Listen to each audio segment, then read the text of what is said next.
तिथलं आपलं आंदोलन सुरू होणार आहे. अनेक नेते आलेले आहेत, आमदार संदीप भैया आलेले आहेत, विनोद देशमुख आलेले आहेत, संतोषराव असतील, सर्वच पदाधिकारी आणि आपले जिल्हा अध्यक्ष विविध पक्षाचे आध्यात्मिक आघाडीचे असतील, सेवालाल महाराजांचे खरे भक्त व दिव्यांग बी आले साहेब, दिव्यांग आपले रमेश महाराज इथं आलेले आहेत विदर्भातून. जय शिवलाल. त्याचबरोबर माजी आमदार दानवे साहेबांचं मार्गदर्शन आपण ऐकलं, राज राजापूरकरांचं मार्गदर्शन ऐकलं, ठाकरे भाऊ इथं आलेले आहेत आणि असे सर्वच पदाधिकारी आणि आहेत. सुप्रियाताई 20 मिनिटावर आहेत. त्याच्याचबरोबर सपकाळ साहेब एक 25 मिनिटावर आहेत. तर मला असं वाटतं की आता जो आकडा आहे पोलिसांचा हा हजाराचा आकडा आहे. आत्ताशे आपण आणि पोलीस समान झालेलो आहे.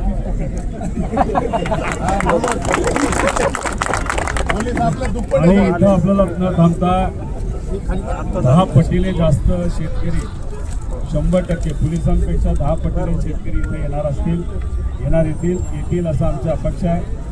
कारण का सोशल मीडिया व जिल्ह्यामध्ये आम्ही सर्वजण जाऊन लोकांशी संवाद साधल्यामुळे आणि हा विषय शेतकऱ्याचा जिव्हाळ्याचा असल्यामुळे लोक मोठ्या संख्येने येतील असा आम्हाला विश्वास आहे. काही ठराविक शहरातले सुद्धा ओबराय भाऊ इथं दिसत आहेत. त्याच्याचबरोबर आपले राजाभाई आले, प्रशांत असतील. आता यांनी काही ज्यांच्या लोकांची शेती नाही पण काही मजूर आहेत तेच आले, त्यांचं मी अभिनंदन आभार व्यक्त करतो. काही वकील आहेत, त्यांनी तिथं आपल्या या आंदोलनाला पाठिंबा दिलेला आहे. काही सामाजिक संघटना आहेत ते आपल्या शेतकऱ्याला पाठिंबा देण्यासाठी आपलं दिवसाचं काम सोडून इथे आलेले आहेत. त्यामुळे त्यांचं सुद्धा मी आभार व्यक्त करतो. कारण का हा लढा अन्नदात्याचा लढा आहे. अन्नदाता म्हणजे आपला शेतकरी हा दिवसभर, वर्षभर आणि आयुष्यभर हा परिश्रम करतो, त्रास सहन करतो, अडचणीच्या काळामध्ये कसं तरी जगतो.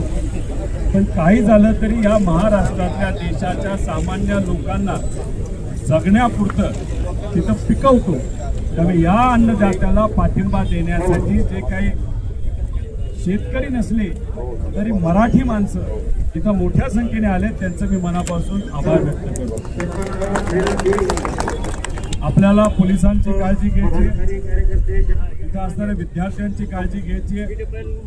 आपण अनेक आपले पदाधिकारी चारी रस्त्यावर तिथे ठेवलेले आहेत, जेणेकरून एखादी ॲम्ब्युलन्स आली त्या ॲम्ब्युलन्सचा प्रवास सहज सोपा हॉस्पिटलपर्यंत व्हावा, त्यांना मदत करावी. पोलीस प्रशासन त्यांच्याशी संवाद आपण साधतोय. आपल्या सर्वांच्या सेवेसाठी त्यांनी 40 बसेस आणलेल्या आहेत आणि 1000 पोलीस आहेत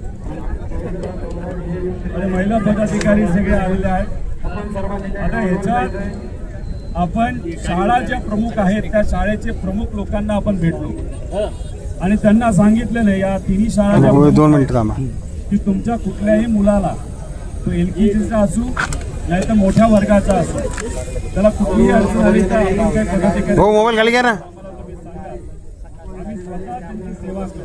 हो दादा, आणि बरेच मोबाईल खाली घ्या ना शहरात दादा, थोडं खाली घ्या ना मोबाईल.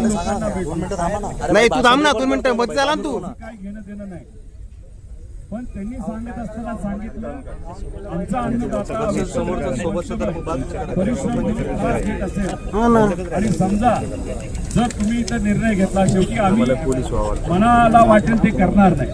आम्ही तुम्हाला विचारू कशा प्रकारचं आंदोलन इथं करायचं.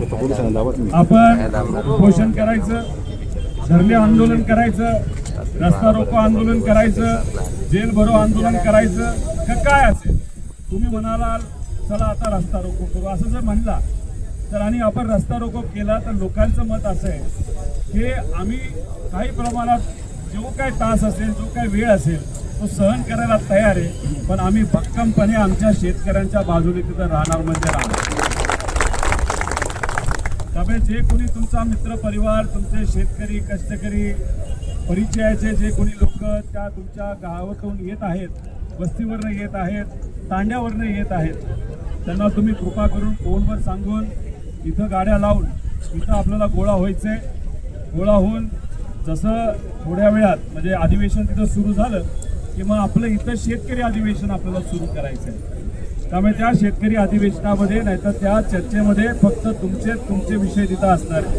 चालतंय ना? पण चुकून समजा पाऊस आला तर काय करायचं? नक्की का? का काही लोकांना वाटतंय खोकला होईल,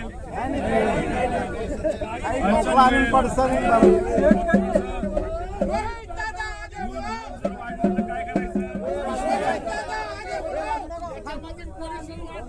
समजा पोलिसांनी ठरवलं की आपल्या दांडक्या मारायच्या तर काळजी करू नका, आम्ही पुढे असू.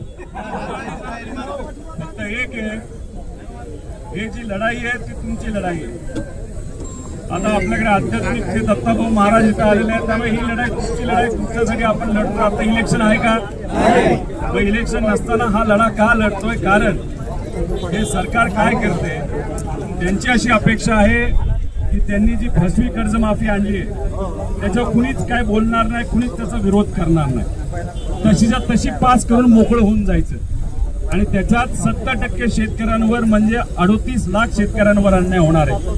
हा लढा किती लोक इथे येतील आम्हाला माहित नाही, पण जी कुठली लोक येतील ते कोणासाठी लढतायत तर या महाराष्ट्रातल्या 40 लाख शेतकऱ्यासाठी तुम्ही लढणार आहात.